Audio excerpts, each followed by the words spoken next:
Hi everyone, welcome back to Rick's 1/35 scale models. My name is Rick. It's been quite a while since I've done a video. I will apologize right up front and say it's been a long summer of remodeling our kitchen, taking up all my time. I've had very little time for hobbies. Sadly, I'm way behind. Lots of projects in the modeling stuff, but I'm trying to catch up. I was able though to work on this Ryfield kit.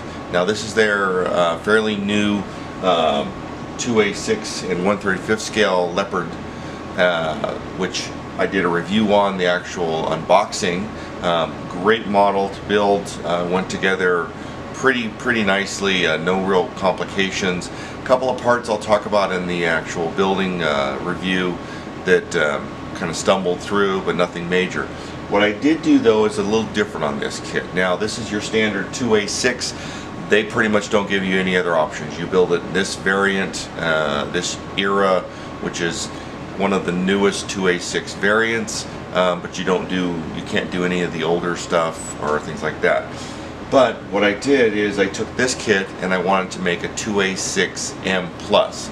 Now, there's lots of internal issues or changes in it, but the main thing you'll see is there's a big armor plate underneath the crew area, and then they added another component on the back, and then there's some gun racks and bags on the top that are designed to hold their personal weapons. What I did is I took the Canadian version of the Ryfield kit, which has the underplate on it, and I built this kit instead, but I happen to have an extra set of decals for the German version, and so I use those decals on this. Now there are some modifications you need to do to accomplish this. Nothing really major, pretty straightforward, and we'll talk about those also. But let's jump into the building part and talk about that. The first thing you do in this model is you're going to build the lower hull and the suspension system. So here I've assembled the 4 pieces that go on the sides and the bottom, and then started attaching the suspension parts. Now the neat thing about this kit, which I liked, was you can make the suspension movable or not movable. But the nice thing that they do is the front and rear road wheel points that they attach have a little pin in them, and so they don't move, but all the other suspension will move. That way your vehicle has the proper level and balance, which a lot of the other kits you really have to figure it out to get it right, and most of the time it sits too low. Where this, it's a lot more straightforward. Pretty nice idea.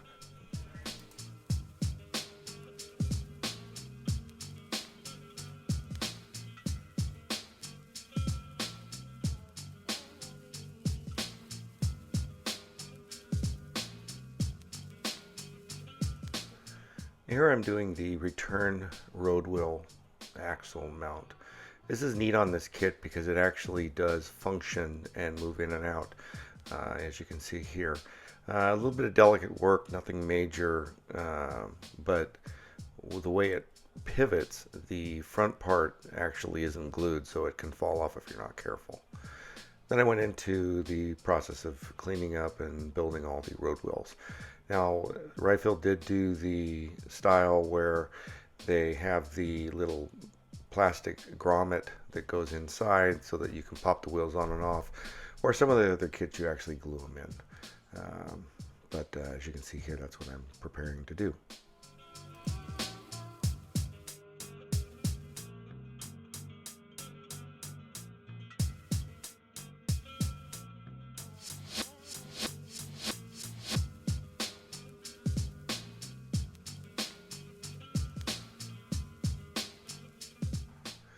At this point, I've attached the top part of the lower hull, and I'm beginning the process of installing the turn signals and then all the other little devices and tools and spare track parts that go on the front end of the tank. Ryfield did an outstanding job here with all the level of detail on all these parts, as you can see.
All of this part of the model went together really easy and straightforward. No complications, no challenges. The biggest thing to look at is follow the instructions, is where the actual parts go. You can easily make a mistake if you're not paying close attention there.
Here I'm beginning the process of adding all the little PE parts on the back end of the lower hull for all the tools. They have all the latches and hatch handles and padlocks that go on the back here. So quite a few small parts to build, assemble, and bend, and then glue, but once done it gives really nice results. Pretty straightforward. One of the things to pay attention to is on the release latch, the way the instructions show, it looks like it's on a little bit of a different position.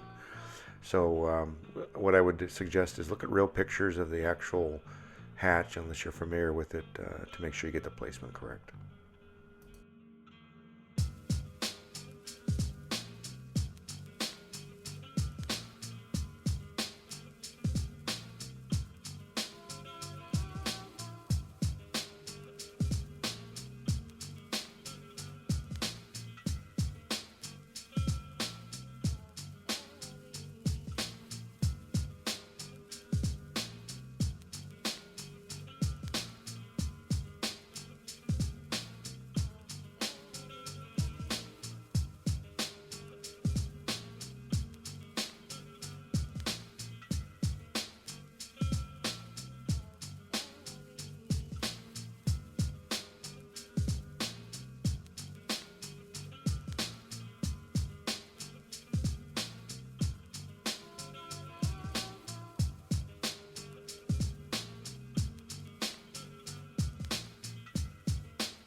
Here I'm continuing to add all the little latches and PE parts.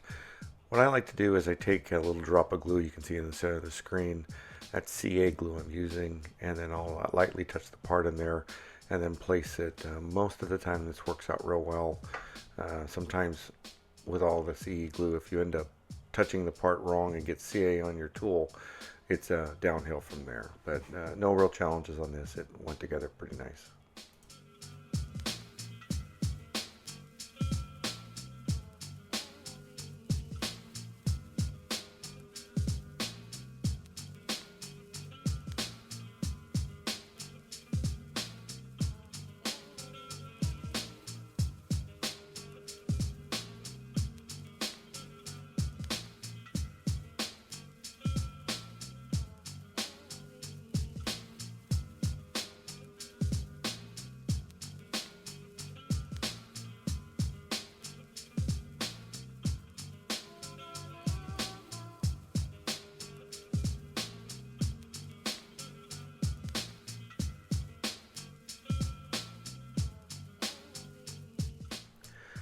Here I'm installing the handles on the hatches.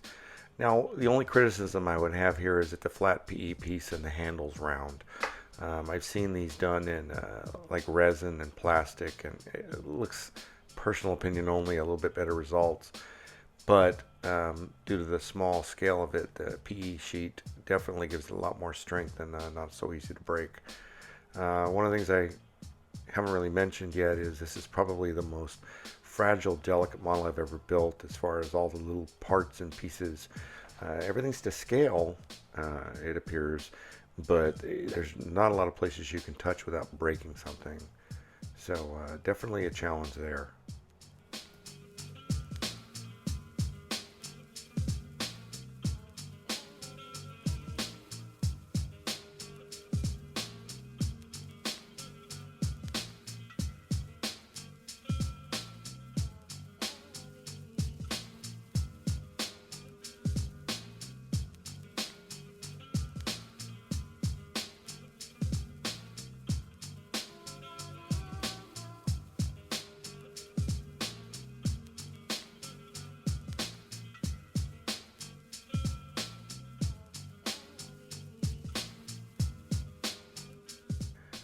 What I'm doing here is building the front armor plating that hangs on the side around the driver compartment area on both sides.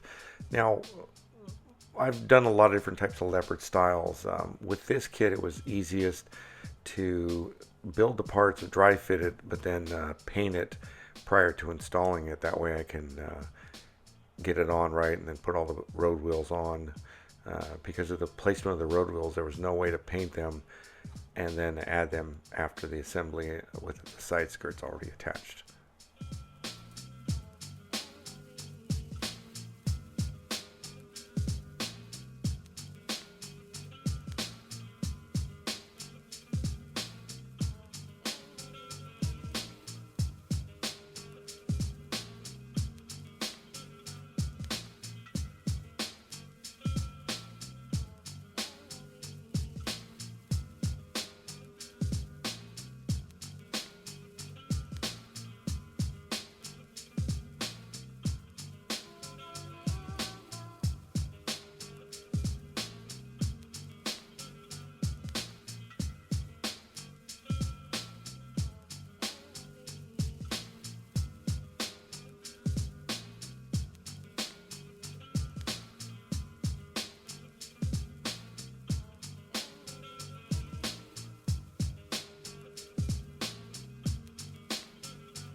Now here, looking at the back of the tank, you can see some gray parts right in the center. That's the radio hatch and the two tow cable couplings for the curve so they don't bounce. Since this is the M version, the cables are more like a 7 where they don't crisscross in the back. They actually wrap around and reconnect on the same side. Those are resin parts I got, and they're a Perfect Scale brand product for the Tamiya Leopard, but they fit just fine on this vehicle. Here I'm also adding the mud flaps on the back. They're a plastic rubbery type material, but they did glue really nicely. And continue on with making it the M version. This is the blow-off valve that sits behind the commander section. So I had to do some modifications as far as removing all the bolts and parts sticking up, and so that I could fit it. And this again is a Perfect Scale resin part, but it's something you could scratch build if you had a little bit of patience and time. The top of it has a texture, but you can use some of the skid plate type materials, paints that recreate that effect.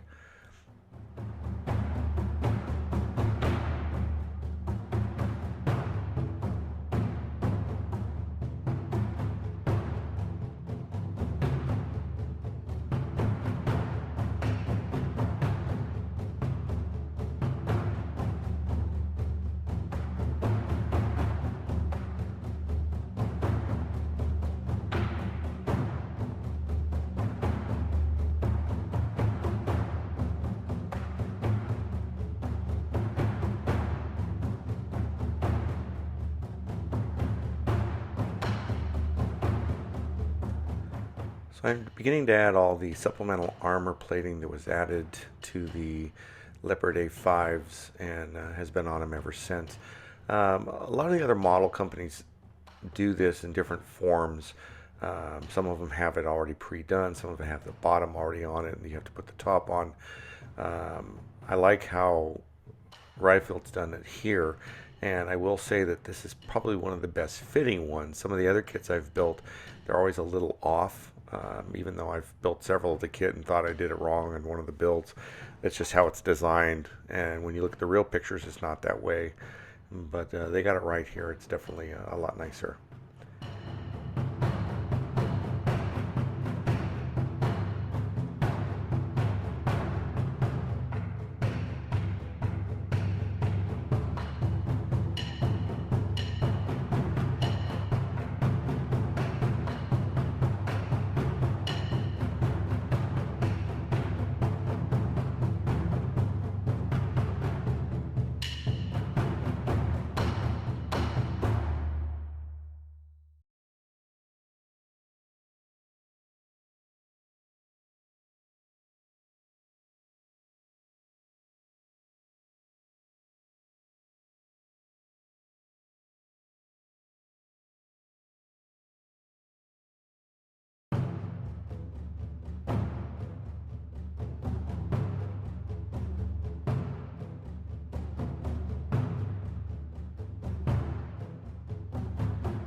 One of the other modifications I had to do to make this an M is, since I was using the Canadian version of this model, they are identical, but the turrets are different in this. The difference is on the Canadian turret, it has the attachment points welded on for the RPG or the wire armor that sits around the turret.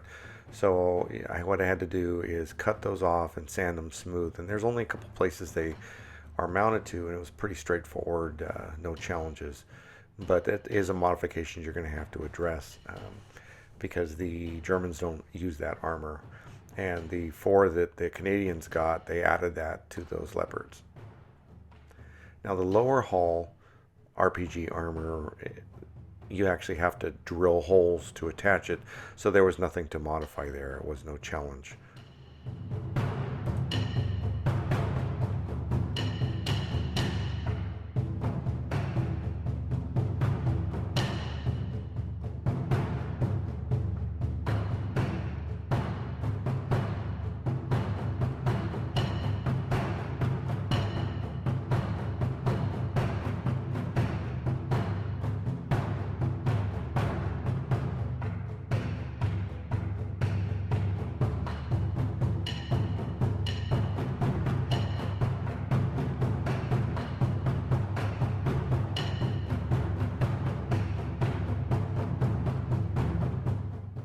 And one of the things I like to do is I take the radio cable spool that sits either in the back stowage compartment or hangs on the back of the turret, and I wrap it with very small soldering wire.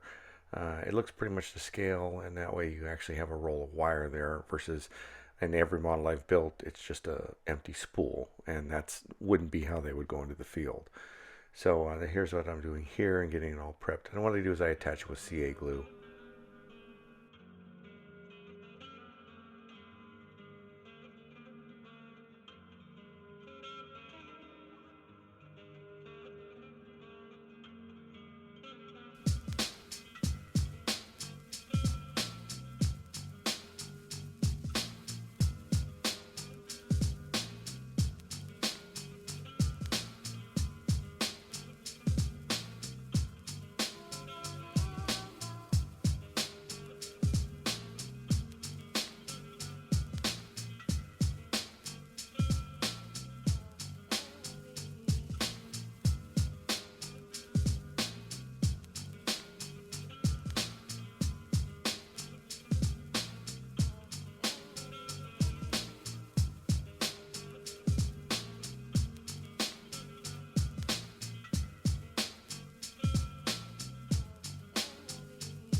Now I got all the back hatches all completed and built.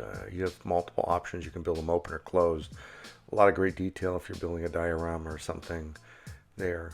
And then I began the process of building the baskets on the side. Now I went through, cleaned them all up, dry fit them, and I like to open the holes up a little bit where they attach and hang on the back so that they fit a little better.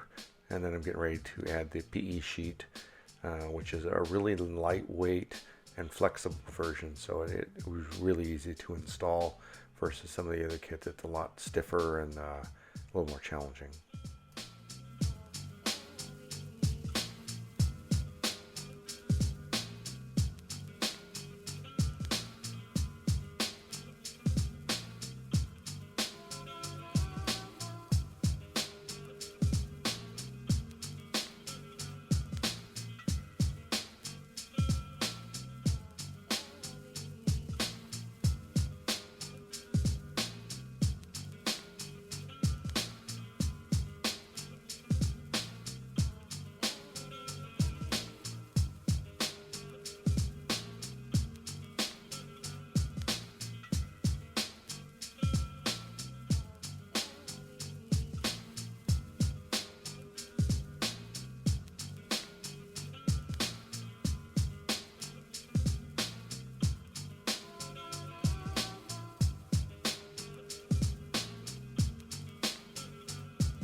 About the kit is, although the tracks look nice and they are definitely to scale, just the design system that Ryefield came up with made them a little bit of a challenge. Some of the other kits, the way they attach, you can either not glue them and they pretty tight fitting. These ones, they really don't work that way. And then where the glue points are, it's basically right on the point that you don't want to glue. So there's pretty much no way to make them movable. So you've really got to be careful about where you're going to have it bending, unless you're building it and attaching it at the same time, which I like to build it and then install it after I paint it. It makes it a little challenging. They do make a resin version, which is I haven't got, but they're really nice looking, and I've heard great things about them. But this is what came with the kit, and I ran with it.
So here I'm adding chains for the covers of the white phosphorus grenade launcher system.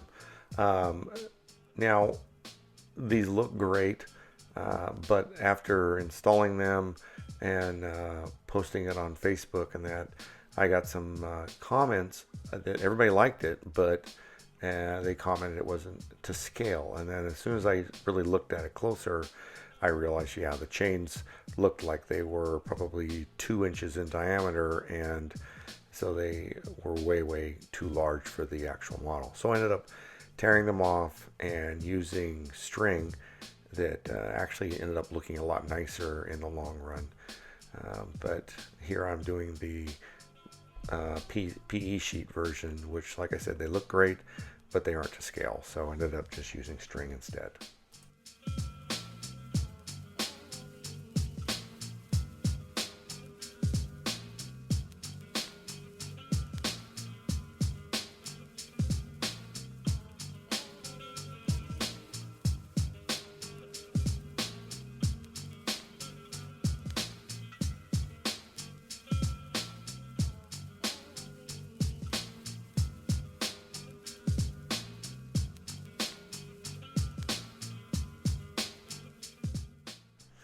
That's not the best video quality here, but what I've done is I took the reflective mirrors for the siding system and I added shiny material, the same as like the Mylar balloons you'd get, and I glued that to it to give it the mirror effect.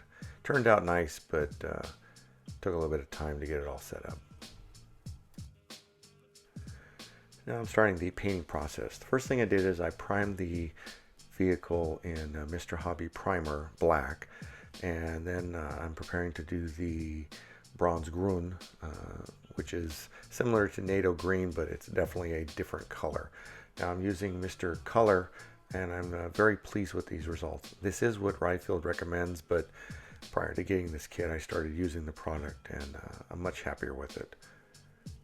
So what I've done is I've pre-mixed it in these little squirt bottles, and that works out really good for the painting process. And then I do my normal 4-way light coats each time to get a full coverage. Once again, the little jig here makes the road wheels come out real nice and look real accurate.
I did a Puma in the same Mr. Color combination of colors, but when I primed it, I used the gray.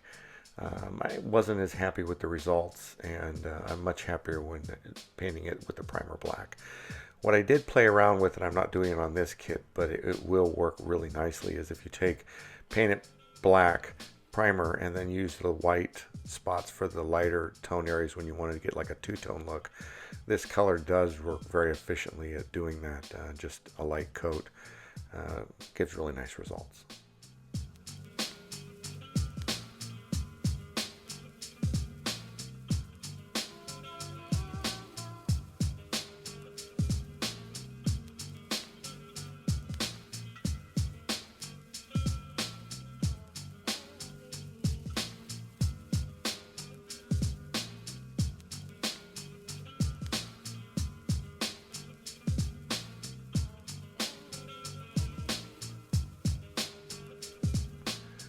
While I was letting the tank dry, I started doing the tracks. Now they were initially primed in black, and then I did a couple different coats of weathering products, enamels and that, just to kind of break up the pattern and make it look, just a hint of wear and tear and dust.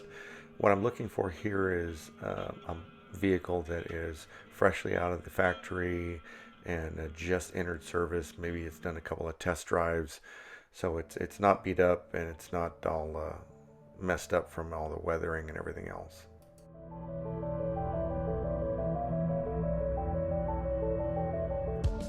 Now here I'm taking silver paint, and what I'm doing is I'm just going to lightly spray the areas of the tracks where the road wheels rub, and that gives it the shiny look.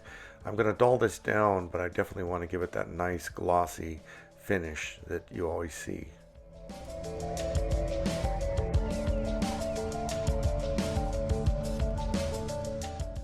Here I'm taking a sponge and lightly dabbing a little bit of NATO black on the pad, but not a total coverage, but a partial coverage of the black.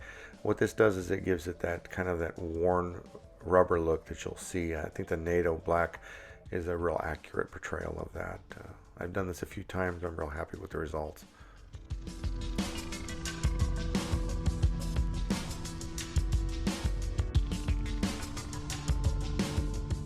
So once the tracks are done and painted and cured, I start the installation process. As I said before, the only challenge with this kit was the tracks want to glue solid, so I had to find the right bend point and lightly tease a little bit of curves into it so that I would get the right authentic look. But once installed, it does look a lot nicer. I added the front extra armor and then started adding the camo pattern.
Now, one of the things I've talked about in prior videos is pretty much most of the NATO countries, but especially the Bundeswehr, their camo patterns are very specific, and every single tank of that model has the exact same camo pattern.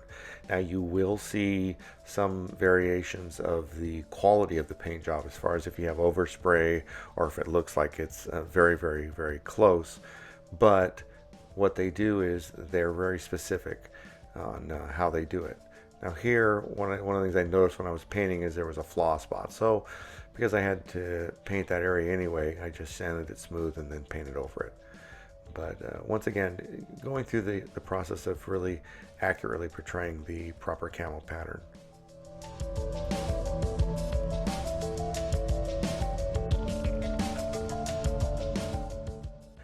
After I had the camo pattern complete, I start the process of adding decals. Now before I do that, what I've done is I've sprayed it with a acrylic gloss clear and then let that cure, and then I start the process of adding the decals. This gives a good surface for the decals to adhere to. Once all the decals are finished, I will come back and follow it up with a clear flat acrylic to dull it down and make it look more authentic. Now, focus is off here, I understand that, but the idea here is what I do is I take distilled water and get the decals softened and then start the placement process, and then I follow it up with a solvent to make it adhere really clean and nice.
I'm starting the meticulous process of all the hand painting. There's quite a bit on it.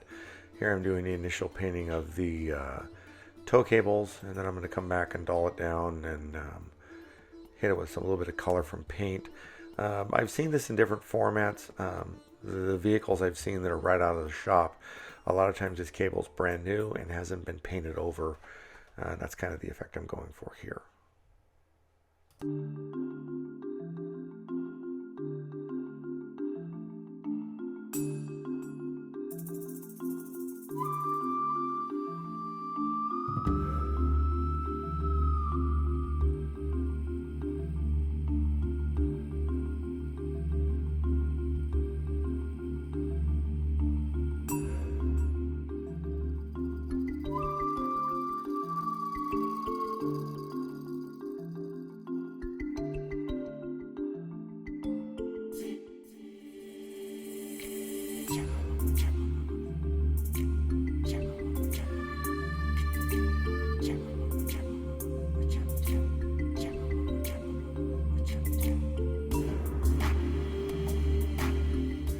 So the last thing you're going to see here is adding one of the new things is all the numbers that go on the smoke dischargers.